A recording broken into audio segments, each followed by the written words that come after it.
പ്രിയപ്പെട്ടവരെ, ഈ ലക്കം ആഴ്ചവട്ടത്തിലേക്ക് എല്ലാവർക്കും സ്വാഗതം.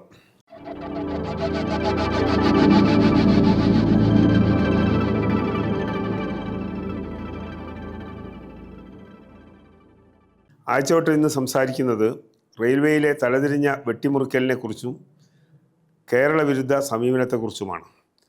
നമ്മെ സംബന്ധിച്ചിടത്തോളം ഇന്ത്യൻ റെയിൽവേ കാലാകാലമായി തുടരുന്ന അവഗണനയുടെ ഏറ്റവും മോശപ്പെട്ട നീക്കമാണ് പാലക്കാട് ഡിവിഷൻ വെട്ടിമുറിക്കാനുള്ള ഇപ്പോഴത്തെ നീക്കം. വികസന പദ്ധതികളിലും നവീന സൗകര്യങ്ങൾ ഏർപ്പെടുത്തുന്നതിലും കേരളത്തെ റെയിൽവേ അവഗണിക്കുന്നത് പുതുമയുള്ള കാര്യമല്ല. തലമുറകളായി മലയാളികൾ ഈ മേഖലകളിലും അവഗണന നേരിടുന്നു. ഇതിനെതിരായ പ്രതിഷേധങ്ങൾക്കും പ്രക്ഷോഭങ്ങൾക്കും ഏകസ്വരം വരാത്തത് കേരളത്തിൻ്റെ ദൗർബല്യമായി തുടരുന്നു. രാജ്യം കോൺഗ്രസ് അടക്കി ഭരിക്കുമ്പോൾ റെയിൽവേ വികസനം അതത് കാലത്ത് വകുപ്പ് മന്ത്രിമാരുടെ മണ്ഡലങ്ങളിലും അവർക്ക് താൽപ്പര്യമുള്ള മറ്റ് കേന്ദ്രങ്ങളിലും ഒതുങ്ങി. ഭരണത്തിൽ BJP വന്നപ്പോൾ അവരുടെ സങ്കുചിത രാഷ്ട്രീയവും സ്വകാര്യവൽക്കരണ നയങ്ങളും റെയിൽവേ വികസന പദ്ധതികളെ പ്രതികൂലമായി ബാധിക്കുന്നു. ഇതിൻ്റെ ഏറ്റവും വലിയ ഇരയാണ് കേരളം. ദേശീയ തലത്തിൽ പ്രതിപക്ഷത്തായ കോൺഗ്രസ് പല കാരണങ്ങളാൽ കേരളത്തിനു വേണ്ടി ശക്തമായി സമ്മർദ്ദം ചെലുത്താൻ തയ്യാറായിരുന്നില്ല. LDFും ഇടതുപക്ഷ MP-മാരും ഉയർത്തുന്ന പ്രതിഷേധ ശബ്ദം മാത്രമാണ് കാര്യമായി മുഴങ്ങിയിരുന്നത്.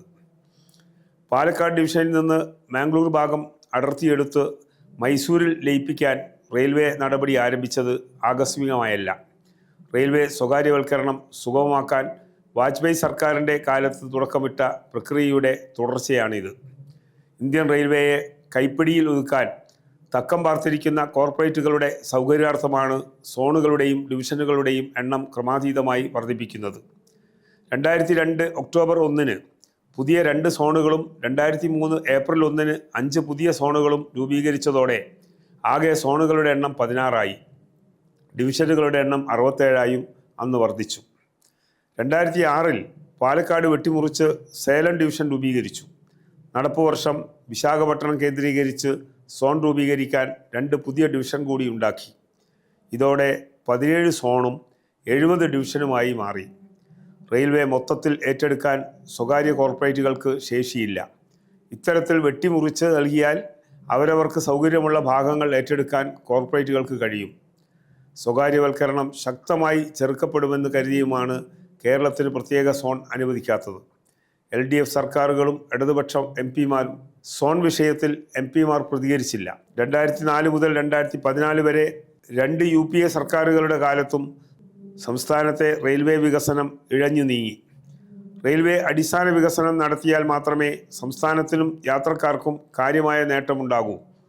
പുതിയ ട്രാക്കുകൾ, ഉൽപ്പാദക യൂണിറ്റുകൾ, വർക്ക്ഷോപ്പുകൾ എന്നിവ സ്ഥാപിക്കപ്പെടണം.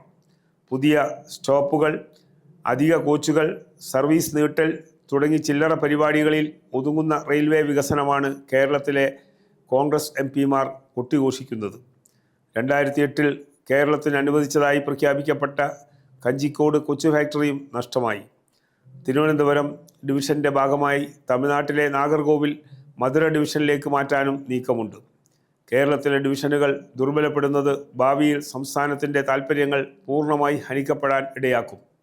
ഓരോ ട്രെയിനും കിട്ടുന്ന വരുമാനം ഡിവിഷനുകൾക്ക് നിശ്ചിത ശതമാനം അനുസരിച്ച് വീതം വെച്ച് നൽകുകയാണ് ചെയ്യുന്നത്. ട്രെയിനിൻ്റെ ഓപ്പറേറ്റിംഗ് ഡിവിഷനാണ് ഏറ്റവും കൂടുതൽ വിഹിതം ലഭിക്കുക.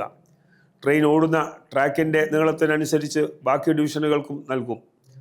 മാംഗ്ലൂരിൽ നിന്ന് പ്രതിദിനം 21 ട്രെയിനുകൾ പുറപ്പെടുകയും എത്തിച്ചേരുകയും ചെയ്യുന്നുണ്ട്. 90% ഗുഡ്സ് ട്രെയിനുകളും പുറപ്പെടുന്ന പലമ്പൂർ കൂടി പാലക്കാട് ഡിവിഷനിൽ നിന്ന് അടർത്തി മാറ്റുന്നതോടെ ഉണ്ടാകുന്ന വരുമാന നഷ്ടം ഭീമമായിരിക്കും.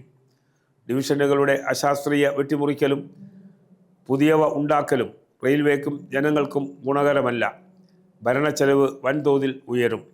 നിലവിലുള്ള ഡിവിഷനുകളുടെ ലാഭം വൻതോതിൽ കുറയും. ഓരോ ഡിവിഷൻ വരുമ്പോഴും ഓഫീസർമാരുടെ എണ്ണം കൂടും. ഇവർക്ക് വേണ്ട സൗകര്യങ്ങൾ ഏർപ്പെടുത്താൻ വൻ മുതൽ മുടക്ക് വേണ്ടിവരും. ഓഫീസർമാരുടെ എണ്ണം 12,000-ൽ നിന്ന് 20,000-ആയി ഉയർന്നപ്പോൾ ജീവനക്കാരുടെ എണ്ണം 16.5 ലക്ഷത്തിൽ നിന്ന് 12.5 ലക്ഷമായി ഇടിഞ്ഞു. ഇതിൽ 2.25 ലക്ഷം തസ്തിക ഒഴിഞ്ഞുകിടക്കുകയാണ്. സ്ഥലം മാറ്റപ്പെടുന്ന സാധാരണ ജീവനക്കാർ വിദൂര സ്ഥലങ്ങളിൽ പരിമിത സൗകര്യങ്ങളിൽ കഴിയാൻ നിർബന്ധിതരാകുന്നു. അതിനാൽ കേരളത്തോടുള്ള അവഗണനയേക്കാൾ രാജ്യത്തെയും തൊഴിലാളികളെയും സാധാരണക്കാരെയും മൊത്തത്തിൽ ബാധിക്കുന്നതാണ് ഇത്തരം തലതിരിഞ്ഞ നയങ്ങൾ. 12.5 ലക്ഷമായി ഇടിഞ്ഞു. ഇതിൽ 2.25 ലക്ഷം തസ്തിക ഒഴിഞ്ഞുകിടക്കുകയാണ്. സ്ഥലം മാറ്റപ്പെടുന്ന സാധാരണ ജീവനക്കാർ വിദൂര സ്ഥലങ്ങളിൽ പരിമിത സൗകര്യങ്ങളിൽ കഴിയാൻ നിർബന്ധിതരാകുന്നു. അതിനാൽ കേരളത്തോടുള്ള അവഗണനയേക്കാൾ രാജ്യത്തെയും തൊഴിലാളികളെയും സാധാരണക്കാരെയും മൊത്തത്തിൽ ബാധിക്കുന്നതാണ് ഇത്തരം തലതിരിഞ്ഞ നയങ്ങൾ.